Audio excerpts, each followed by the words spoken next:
Okay, hi everyone. This is our last video in the quantum harmonic oscillator. We set up the Schrodinger equation, we solved it, we've talked about wave functions, and here I want to talk about energies. So that's the plan. You'll notice I have my cool skull cap on simply because I didn't want to show you what my hair looked like on my Zoom video. At any rate, if you're watching this video, you can pause it here for a second and do what we're going to do in class. Which is to answer this question. What's the energy eigenvalue associated with psi 0 of a harmonic oscillator? So I simply gave you the wave functions. Once we have those wave functions, we can actually insert them into this expression and arrive at a value for the energy eigenvalue. It's really good practice. You're also doing it on the homework. And so I recommend you do that. Here are all your definitions. One hint, you'll note that the Schrodinger equation is written in terms of the variable x, whereas we have our wave function written in terms of the variable y. There's different ways that you can handle this. I happen to think that the easiest way to do it is to use the chain rule of calculus. Right? dy dx is relatively easy to define. And if you do all that and go through, which I'm sure you're doing, you're going to end up at this result. E0 is 1/2 h bar omega. Now, if we extend this not to just psi 0, but to any wave function, this is the general result. E sub v for a quantum harmonic oscillator is v plus 1/2 times h bar omega, where v runs 0, 1, 2, 3, ... If you're a note-taking person, write that one down and circle it. So, whoops, you saw the answer there, that's okay. But like we always do, we're going to start by drawing an energy level diagram. So again, we're going to put energy up here. In this case, given that energy is measured in these h bar omega units, that's what I'll measure this in. There's my 0 of energy, and I start plugging in numbers. Okay, so the lowest quantum number is v equals 0, right, which is going to be at 1/2. V equals 1, 1.5. V equals 2, 2.5. V equals 3, 3.5, et cetera, et cetera, et cetera. You get the idea. Let me point out a couple things to you. Here's the first. The lowest energy of the system is not 0. Quantum harmonic oscillator can never hold still. It's always moving in some sense. And again, this is a result of the uncertainty principle, right? The wave particle duality of nature. It is a wave which is spread out in some sense. It has some finite uncertainty in its position, in its momentum, and in associated energy. The other thing, and this is probably more important, is right here, right? Namely, delta E equals constant. Right? The energy level spacing between all levels is constant. And specifically, you can show that it's equal to h bar omega. This is different than the particle in a box. Particle box, the energy level spacing increased with n, but here it's constant. And this is incredibly important. So let me try and illustrate this idea to you. We mentioned previously, talking about the particle in a box, that we could use that for a reasonable model for the electronic energy levels of electrons. Electrons can be excited from some HOMO to some LUMO, and it causes a transition, right, in the visible region of the spectrum, typically. But if you look at this, right, there are all sorts of other little peaks in here, like, how do I know that this one is n equals 8 to n equals 9? And not something else, or that this is C10, CH12. There's all these other peaks in here that I'm ignoring. Well, it turns out that these other peaks are in fact other transitions. Right? I can have not only this homo-lumo, but I could go from 9 to 10. I could go from 9 to 11. And because these energy levels have different spacings, all of these show up at different energies. Right? The electronic excitation spectrum is relatively complex. It's crowded with lots of transitions. Harmonic oscillators are really different. Whoops. This is one example of these various transitions that you may have seen with the hydrogen atom, right? So they're complicated. But harmonic oscillator transitions are very different, right? Vibrational transitions only occur at one frequency. Delta E is constant. And what that means, if I know the mass of the oscillator, the atoms involved, and I know spring constants, the K, I can calculate at what frequency that transition occurs. And there's only one. I only need to worry about one. Ultimately, this means that we can use vibrational spectroscopy to characterize functional groups. And this is something you know well from organic chemistry. Right? Does this look familiar to you? Here are different functional groups. There's some stretch associated with these. And you can put down in a book what frequencies these occur at. Now, it's not exactly constant. Ks can change slightly depending on the environment, but this is a table which is in every organic chemistry book. And it works because the spacing between quantum harmonic oscillator energy levels is constant. Let's look at this, right? If K increases, so let's see, if I go from a double bond to a triple bond, you might buy that the spring constant's increasing, right? You see that the frequency increases. This makes total sense.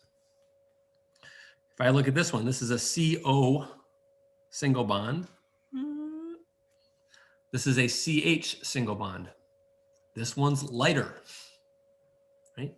If it's lighter, this light atom is whipping around faster than a slow one.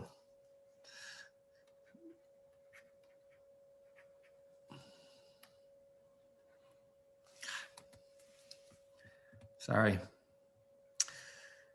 So as the mass decreases,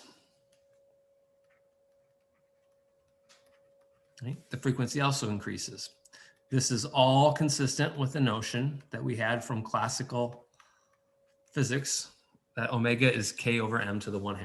Right? So this is exactly as we'd expect.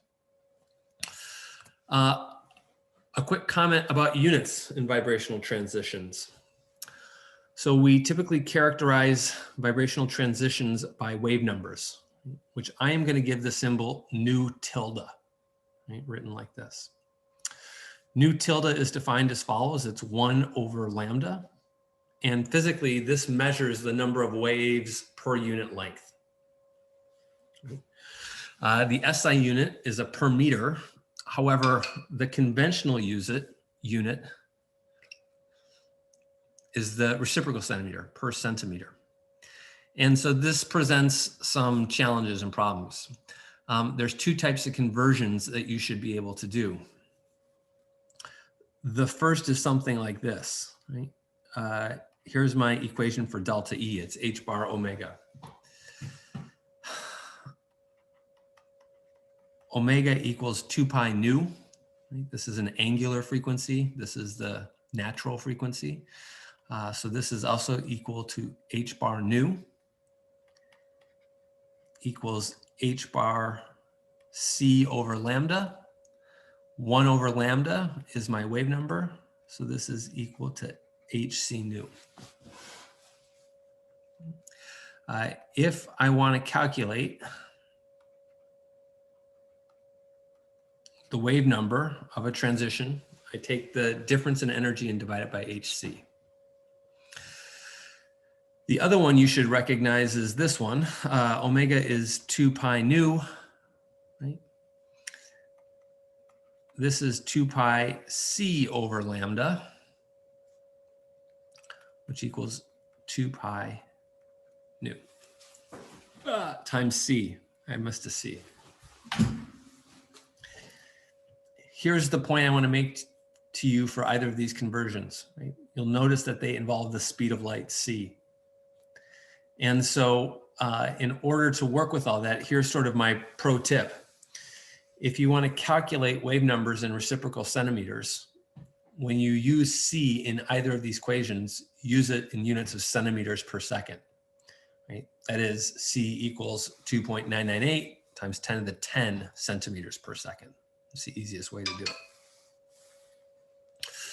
One last comment and then we'll be done. This is a worksheet problem. You should look at it. You should be comfortable doing these things. You're given some masses, you're given some spring constants, and you're asked to calculate transition frequencies and wave numbers and such. But here's my comment. So this is a plot of the energy level diagram. And it's shown in a kind of a funny way. Right? The parabola here is our potential energy. Right? There's some K associated with it.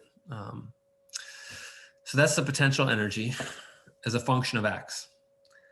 I know that the total energy is constant. 1/2 h bar omega, total energy is constant. And so this is a way to represent what the energy levels look like in a classical oscillator. Because I have this plotted as a function of X, what I could actually go through and do is overlay this with psi star psi. That is the probability of finding the oscillator at a particular position X. So you're looking at two different things. One here is an energy plot. This is a probability plot, a probability density. Why do I do any of this? Well, let me point something out to you, right? At this point here, you'll notice that the potential is equal to the total energy of the system.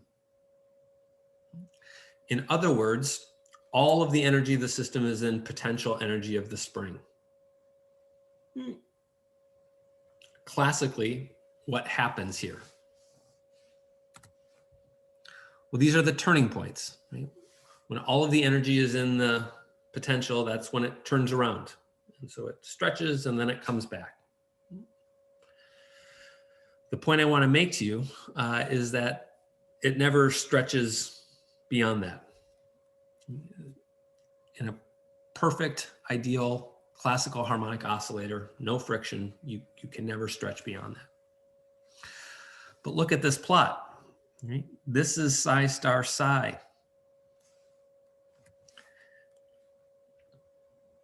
With a quantum harmonic oscillator, what happens? Well, the answer is we don't know. It could turn around, but look at this. There's some non-zero probability of finding it beyond that. In other words, sometimes it keeps going.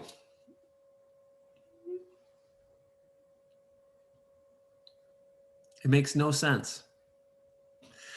And some of you may be going, that's a nice effect. Maybe it's really not that big. I think this is up on the worksheet. I will point out to you that it actually is pretty sizable. And in giving you a preview of coming answers, it will end up being on the order of 20%.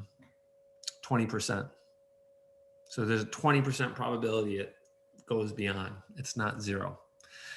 And is any of this relevant for chemistry? Well, I will put up on Canvas another one of these perspective articles from the journal Science, where it's talking about chemical reactions involving tunneling.